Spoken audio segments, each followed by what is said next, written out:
걸어가신 하나님 아버지 은혜를 감사드립니다. 이 시간을 통해서 하나님 주시는 말씀을 따라 기도의 자리로 나갑니다. 성령께서 우리를 인도하여 주시옵소서. 예수님 이름으로 기도드립니다. 아멘. 찬송가 251장 하나님께 찬양드립니다. 찬송가 251장입니다. 놀랍다 주님의 큰 은혜, 우리의 죄를 속하시려 갈보리 십자가 위에서 어린 양 보혈을 흘렸네. 주의 은혜 우리의 죄를 다 씻었네. 주의 은혜 우리의 죄를 다 씻었네. 죄악은 성난 파도같이 우리 영혼을 위협하나 헤아릴 수 없는 주은혜 십자가에서 보이셨네. 주의 은혜 우리의 죄를 다 씻었네. 주의 은혜 우리의 죄를 다 씻었네. 죄악에 물든 영혼들을 주께서 피로 씻으시네. 지금도 흐르는 그 피에 눈보다 더 희게 씻으라. 주의 은혜 우리의 죄를 다 씻었네. 주의 은혜 우리의 죄를 다 씻었네. 피할 수 없는 그 은혜를 믿는 자에게 거저주네. 형제여 주 앞에 나와서 더 지체 말고 곧 받으라. 주의 은혜 우리의 죄를 다 씻었네. 주의 은혜 우리의 죄를 다 씻었네. 아멘. 하나님 말씀 골로새서 2장 7절입니다. 신약 성경 325쪽입니다. 2장 7절 말씀을 우리 다 같이 봉독하겠습니다. 그 안에 뿌리를 박으며 세움을 받아 교훈을 받은 대로 믿음에 굳게 서서 감사함을 넘치게 하라. 아멘. 네, 지난 시간에 그리스도 안에 뿌리를 박아에 대해서 먼저 간단히 설명을 드렸습니다. 그리스도 안에 뿌리를 박는다는 말은 그리스도에게 깊이 연결되어 뽑히지 않도록 한다는 뜻입니다. 이런 상태가 되어야 그리스도와 영으로 연결되고 지속적으로 양분을 공급받을 수 있습니다. 한마디로 일단 살고 봐야 하지 않겠습니까? 생존을 의미합니다. 생명의 양식을 공급받고 영적으로 교제가 이루어져야만 생존할 수 있고 거기서부터 그 다음을 할 수 있습니다.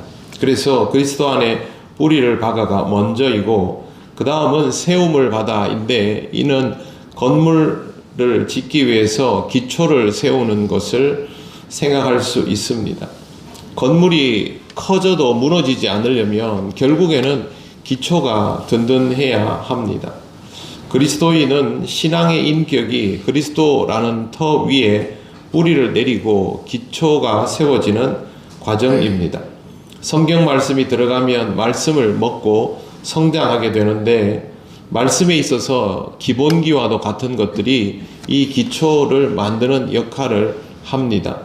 그리스도인의 성장은 신앙적 인격을 가지게 되는 것까지로 나아가게 되는데 처음에는 신앙이 있으면서도 인격적으로는 변화되지 않는 자신을 발견하게 되지요. 이 간격이 점점 좁아지는 과정에서 우리에게 꼭 필요한 것이 있습니다. 구원에 대한 확실한 이해, 삼위일체 하나님에 대한 이해, 다가올 하나님 나라에 대한 이해, 교회에 대한 이해, 이런 것들이 이제 차곡차곡 골격을 이루어 줄 때 우리의 신앙의 인격이 함께 자라나고 나중에는 신앙과 인격이 조화를 이루는 상태까지 나아가게 됩니다. 그것이 기초를 이루는 것입니다.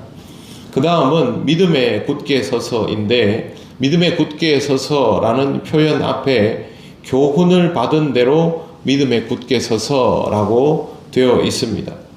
신앙의 기본기가 다져져 가면 결국에는 드러나게 되는 것이 믿음의 영역입니다. 버스 안에서 이렇게 서 있어 보셨죠? 버스가 막 달리면서 흔들리면 그냥 서 있는 게 참 어렵습니다. 그런데 이제 다리가 튼튼하게 딱 지탱을 하고 몸의 중심이 잘 잡혀져 있으면 차가 흔들리더라도 쉽게 넘어지거나 그러지 않습니다. 보통 승객들은 휘청휘청 하는데 요즘은 없어졌지만 예전 그 버스 안내양들 보면 그 흔들리는 차 안에서도 넘어지지도 않고 잘도 서 있는 걸 봅니다. 그 사람은 그 안에서의 환경에 단련이 되어 있는 것이죠. 믿음에 굳게 서서라는 말은 바로 그런 것을 뜻합니다.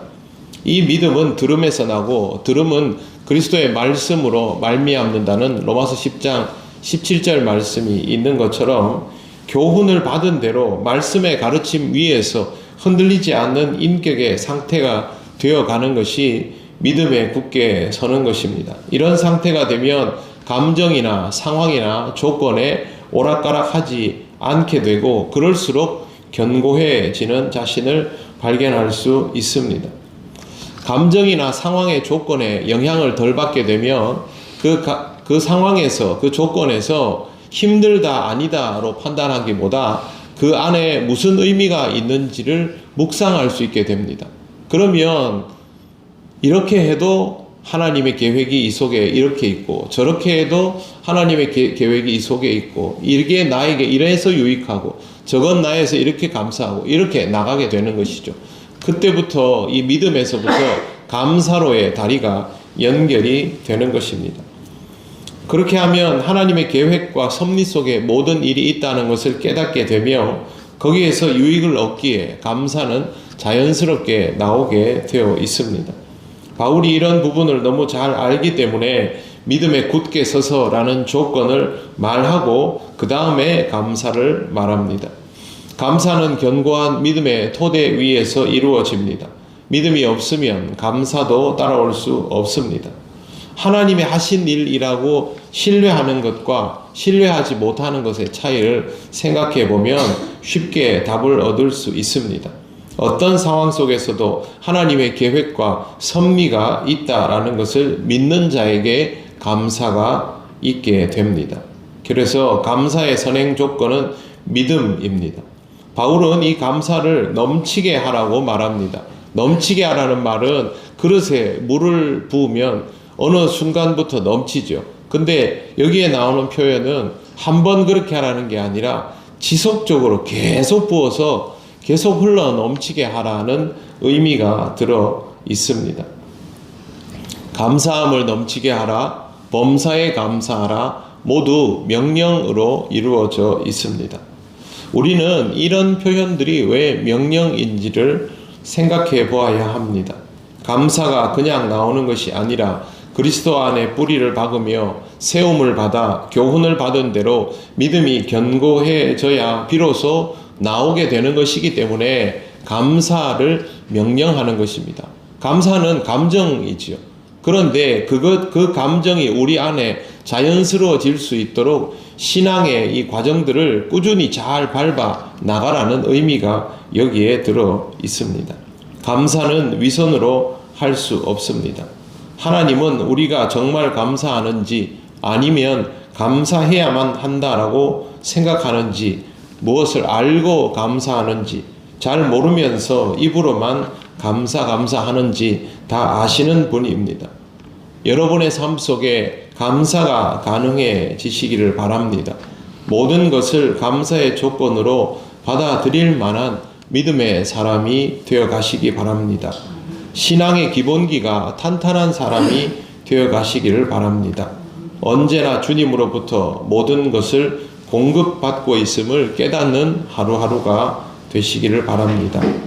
오늘도 그리스도 안에서 살아가게 하옵소서. 그 안에 뿌리를 박으며 세움을 받아 교훈을 받은 대로 믿음이 견고해지는 삶이 되게 해 주시옵소서. 기도하시며 하루를 시작하시기를 바랍니다. 기도드리겠습니다. 하나님 아버지, 은혜를 감사드립니다. 우리에게 주어진 것들이 하나님께서 우리를 위하여 허락하신 일임을 깨달아 갈수록 우리의 삶에 변화가 있음을 느끼고 있습니다. 우리가 그렇게 매 순간을 살아가는 자가 되기를 원합니다. 하나님께서 우리와 함께 하셔서 정말 우리의 신앙이 자라며 그 신앙 위에서 하나님께 마음껏 감사하며 살아갈 수 있는 인생이 되게 하옵소서. 오늘도 하나님이 함께 하셔서 우리 동영교회 모든 성도들이 주의 은혜 가운데 있기를 간절히 원하오며 예수님 이름으로 기도드립니다. 아멘. 하늘에 계신 우리 아버지, 아버지의 이름을 거룩하게 하시며 아버지의 나라가 오게 하시며 아버지의 뜻이 하늘에서와 같이 땅에서도 이루어지게 하소서.